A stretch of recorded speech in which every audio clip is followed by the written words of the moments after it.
Hi there, James Savage from National Club Golfer. Something a little bit different for you today. We're down at the Toptracer range here at Leicester Golf Centre. Fantastic bit of technology here. They've got ranges all over the country, but we thought this would be a cool place to come and test out some product. And what we've got up for you is the Wilson D7 driver.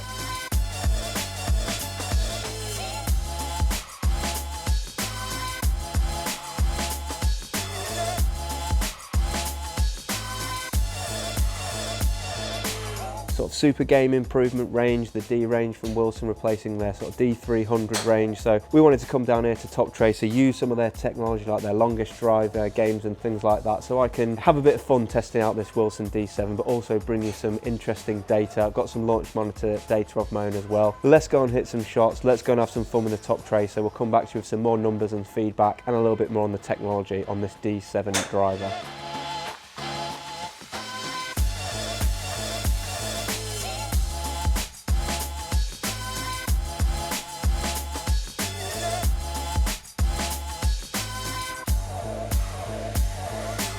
Okay, it's just a good bit of hitting there with the Wilson D7 drive. I've got it set up with the Toptracer. 236 yards, not my best shot of the day, but it's good fun to monitor your drives using this sort of technology. It's proper like world long drive championship style with that fairway. But what are my thoughts on the D7? What is the technology? Well, very interesting product this, because this is, like I say, aimed at your mid to high handicappers, but it's coming in at a very friendly price point as well, so it's going to be considerably cheaper than a lot of the sort of bigger manufacturers, if you like. But there's still a lot of premium elements about this driver, particularly this composite crown, which I think when you've got a good looking composite crown like this, it just adds to that sort of premium feel. We've got no adjustability in this driver whatsoever, but what Wilson have got is they sort of moving the weight around as you sort of you change the lofts, if you like. You've got sort of the sort of lower lofted club like 9 degrees into the sort of 10.5 degrees, and then you go into the sort of 12 degrees as well. Then they're moving that weight around. That's the adjustability, if you like, in the sort of head choice, rather than actually having movable weights or even an adjustable hosel, because they say that adjustability in a driver, you are possibly sacrificing some performance, and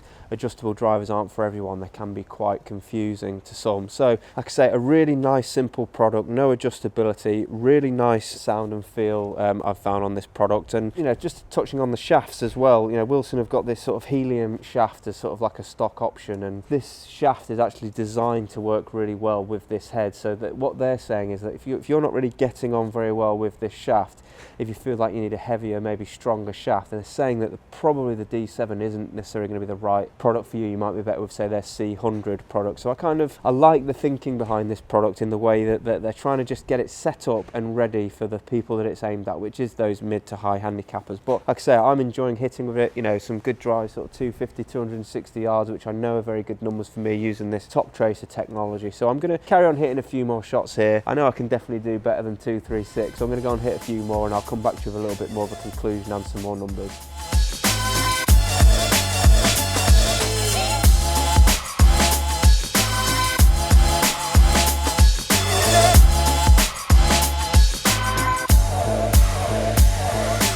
Okay, so what is my conclusion after giving the D7 driver a really good hit? We've been testing it out here using the Toptracer technology, that long drive game that they've got here, which is really, really good fun. It's addictive, you can't stop doing it. So yeah, we had a good laugh doing that, and was getting some good numbers from there, sort of 250, 260 yards with this D7 driver. We've also got my sort of SkyTrak launch monitor numbers here, and I have to say I'm really pleased and really impressed with these numbers.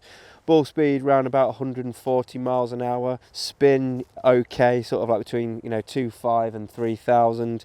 Not launching silly high, carrying sort of 235 to 240, total like I say 255 to 260. All in all, I'm really happy with these numbers. I really like the look of this driver. I think it's got a more premium look than maybe what you'd expect from sort of like a Wilson game improvement driver with that composite crown. Sound and feel really, really good. Good fun to hit. It's just a simple, no nonsense driver that, what I think I appreciate most here is the improvement that we've got from the Wilson D300 to this D7 range. It's almost like, anything that was maybe a negative about that driver, which was maybe some of the sort of like looks at address, maybe that sort of sound, you know, maybe sort of span a little bit too much. They seem to have addressed that, and I think that's really impressive. So, you know, for the price point as well, I think that, you know, Wilson have got a product here that, you know, is really going to hit the sweet spot for a lot of golfers that, you know, maybe don't want to spend £400 on a driver. They're not too bothered about having loads of adjustability. They just want something that's quite simple, that's going to work for them with a shaft that's kind of good for their swing speed. And I think that the D7 is really hitting that note, and it will hit that note for a lot of mid to high handicap golfers. Like I say, I'm happy with these numbers. I had no custom fit on this driver. That's a sort of the stock helium shaft, 10.5 degrees. Like I say, I'd normally maybe get fitted into 9.5 just to kind of bring that spin down a little bit more, and you know, maybe just get me a little bit more ball speed. But for, like I say, for an off-the-shelf product, I'm really happy with these numbers. So post your comments below if you've got any more questions about the D7. If you want any more information about the tech, specs, SRPs, please post them below. I'll get back to you straight away. But it's a big thumbs up from me. I want to hear what you think about this drive and whether or not you're going to be checking it out. So post your comments below. Thumbs up to this video. Don't forget to subscribe while you're down there. Thanks for watching, and we'll see you again soon.